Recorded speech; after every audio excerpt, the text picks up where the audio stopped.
right now and stand on the line. You will do what I say. You will follow all of my rules. Go to seat number 4 and keep your head down. Do you think I made a positive connection with that student? Probably not. But that's the way I ran OCI for my first 8 years at Wells Middle School. And that tactic worked pretty well on the majority of students. 80% of them would come in and never come back. Ladies and gentlemen, I have been a middle school teacher for the last 19 years. And for the majority of that time, I've been in charge of the classroom called OCI, on-campus intervention.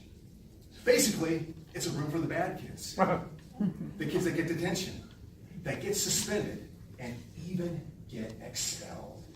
And I always thought that I did a really good job at running my room. I always did it 3 ways: yelling, anger, and not communicating with any student.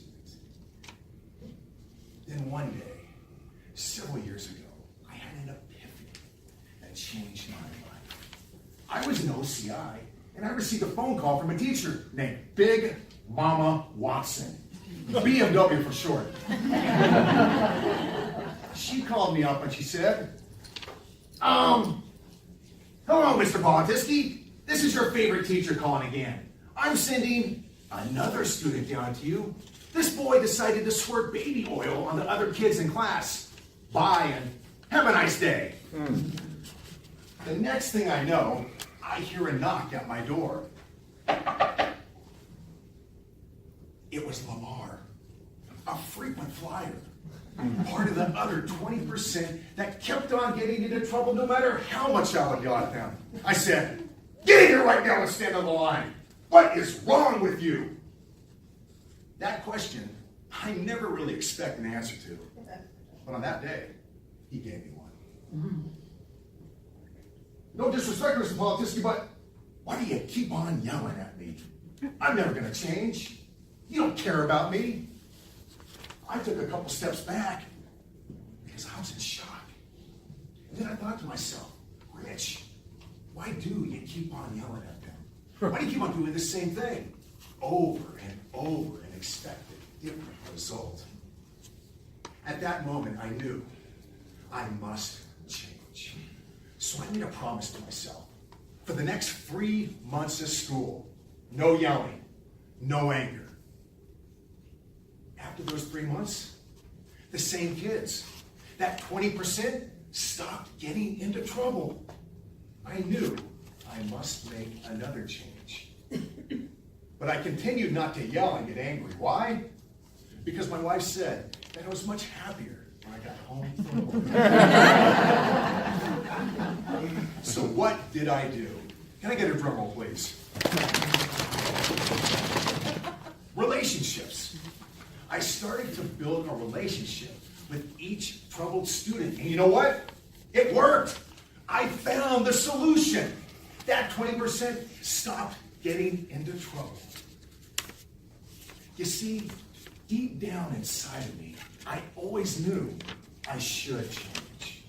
I should stop yelling at my wife and my 3 boys. I should stop yelling at the students. I should. What would change my life was when I turned my shoulds into a must. I must stop yelling at my wife and my 3 boys, or I'll lose my marriage and my family. I must stop yelling at the students, or I'll end up losing my job. I knew I must become a completely different and better version of myself. And in order to do something that you have never done, you must become someone that you have never been. Socrates once said, "The uncommitted life isn't worth living." So I made a commitment to myself to become a better husband, a better father, a better, more passionate teacher. I remember 19 years ago when I first started teaching, my passion was once the students. I would do anything and everything for my students to help them succeed in school and in life. However, year after year after year of doing the same repetitive work, coupled with that same angry, bad attitude, I grew further and further away from my passion. I was just making a living. But when I started to build relationships once again, my passion was reborn. I was making a difference again. What makes your heart sing? Identify that, then share it with others. Finally, you may be wondering, what about Lamar? After the baby oil incident, he continued to get into trouble. Instead of yelling, I started to build a relationship with him by expressing my feelings and sharing my own personal, emotional stories. Those effective statements and stories help build a good relationship based on Lamar's new image of me as someone that cared rather than a distant, authoritative figure. Then, on the final day of school, I made this announcement to the entire student body.